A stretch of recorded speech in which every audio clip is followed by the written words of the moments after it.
आपला हृदयात साठवलेला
जसं आपण रायरेश्वर मंदिराच्या आवारात प्रवेश करतो तसंच नजरेसमोर शांत वातावरण आणि प्राचीन मंदिराचं दिव्य रूप दिसतं.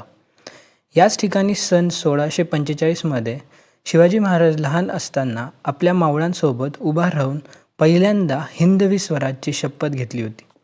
ती शपथ इतिहासातील सर्वात मोठी वळण ठरली. आता आपण येतो त्या पवित्र स्थळी जिथे छत्रपती शिवाजी महाराजांची समाधी आहे.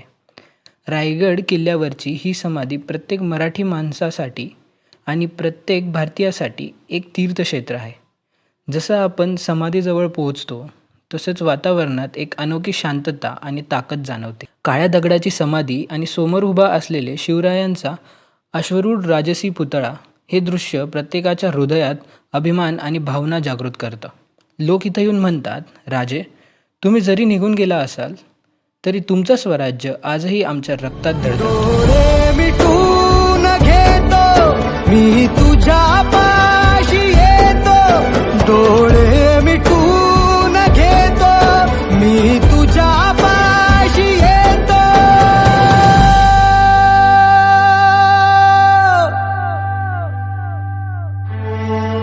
मांडी तुझी देखदा माझ्या उशालार माझ्या राजार माझ्या शिवबार माझ्या राजार माझ्या शिवबार माझ्या राजार माझ्या शिवबार माझ्या राजार माझ्या शिव. रायगड किल्ल्याच्या उत्तराकडे असलेलं उंच व धोकादायक कडा म्हणजे टकमक टोक. या टोकाखाली जवळपास 1200 फूट खोल दरी आहे. प्राचीन काळी इथे गुन्हेगारांना किंवा गद्दारांना शिक्षा देण्यासाठी या टोकावरून खाली फेकलं जायचं. त्यामुळे या ठिकाणाला न्यायाची टोक असंही म्हटलं जातं. आज जर पाहायला गेलं तर रायगडाला भेट देणाऱ्या पर्यटकांसाठी टकमक टोक हे एक महत्त्वपूर्ण प्रमुख आकर्षण आहे. इथं उभं राहिल्यावर असं वाटतं की संपूर्ण सह्याद्री पर्वतरांग आणि कोकणाचं मैदान डोळ्यासमोर पसरले. आजूबाजूची हिरवळ, खोल दऱ्या आणि दूरवरचे ढग हे ठिकाण अविस्मरणीय अनुभव देतं. कुठर भावुक सर मीच स्वतःला पाहू कसर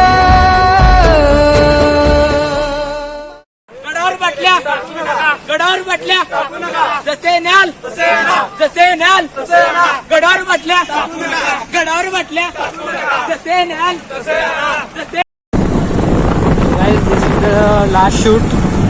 अब इसके बाद मैं और गाड़ी पे रिस्क नहीं ले सकता. बढ़िया बारिश का मौसम चल रहा है. Enjoy to ride the bike. बहुत ज़्यादा मज़ा आ रहा है, बहुत ही ज़्यादा लेवल पे. एक नंबर है. रोड्स देख सकते हो आप, पूरे गीले हो चुके हैं, हल्की हल्की बारिश हो चुकी है. एंड पूरा आसमां उसमें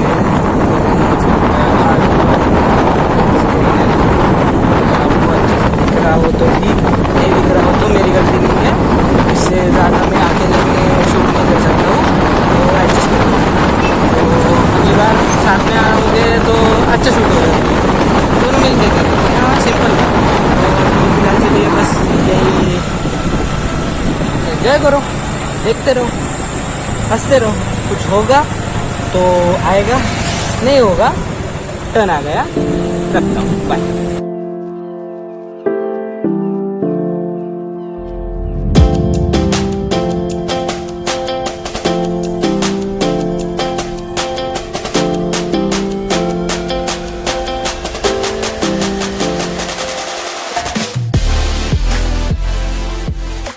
तर मित्रांनो, मी आशा करतो की तुम्हाला हा व्हिडिओ नक्की आवडला असेल. व्लॉग 1 पासून ते आत्तापर्यंत तुम्ही जे काही पाहिलं तुम्हाला ते आवडलं असेल. आणि नक्कीच मी प्रयत्न केला की तुम्हाला व्लॉगमधून त्या क्षणाची अनुभूती करून देऊ शकू. खरं तर मी पूर्ण प्रयत्न केला की मी जो क्षण स्वतःहून तिथं अनुभवला मी तुम्हाला तो पूर्णपणे प्रत्यक्षात दाखवू शकू. असं खरंच वाटत होतं की आपण त्या महाराजांच्या काळात जगत आहोत.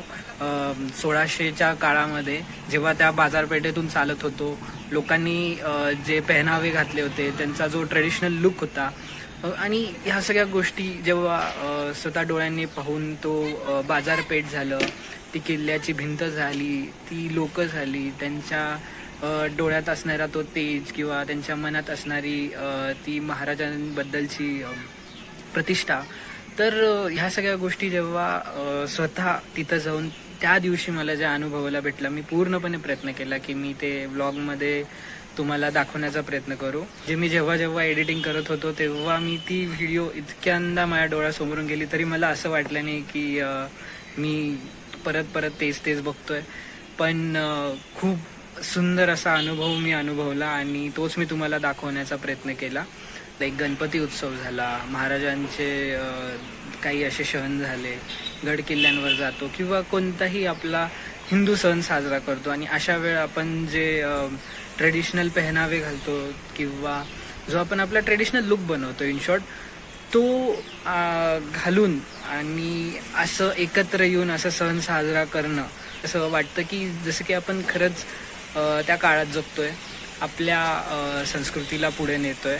आणि एक अशी फिलिंग येते की हाच तो क्षण आहे, हीच ती माणसं आहे किंवा हाच तो आनंद आहे ज्याच्या आपण दरवेळेस मागे असतो. आणि प्रयत्न करा की जेव्हा पण तुम्ही अशा दिवशी कुठं जात असाल तर ट्रेडिशनल गोष्टी घालून जा. तिथं बऱ्याच लोकांनी घातले होते, म्हणजे लिटरली ते असल्यामुळे शक्यतो तो व्ह्यू म्हणता येईल किंवा तो क्षण म्हणता येईल असा वाटत होता की 1600च्या काळात जगत होतो.